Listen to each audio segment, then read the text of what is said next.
শতাধিক কীর্তন দলকে হারমোনিয়াম, খোল ও করতাল দিলেন উত্তরবঙ্গ উন্নয়ন মন্ত্রী উদয়ন গুহ। রবিবার দিনহাটা শহরের শহীদ হেমন্ত বসু কর্নারে এক অনুষ্ঠানের মধ্য দিয়ে দিনহাটা বিধানসভা কেন্দ্রের অন্তর্গত 16টি অঞ্চল এবং একটি পুরসভা এলাকার 100টির বেশি কীর্তনের দলকে এই সামগ্রী তুলে দেন মন্ত্রী।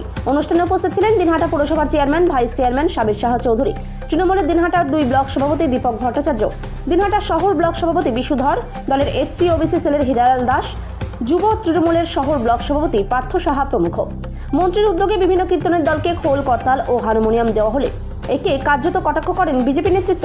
এদিন কীর্তনের দলগুলি হাতে বাদ্যযন্ত্র দেওয়ার আগে দলের সদস্যদের মঞ্চে উঠিয়ে তাদেরকে সংবর্ধনা দেওয়া হয়। তাছাড়াও মিষ্টিমুখ করানোর পর এই বাদ্যযন্ত্র তুলে দেওয়া হয়। ধর্মীয় আবহের পাশাপাশি এক অনন্য সাংস্কৃতিক ঐক্যের ছবিও ফুটে ওঠে দিনহাটায়।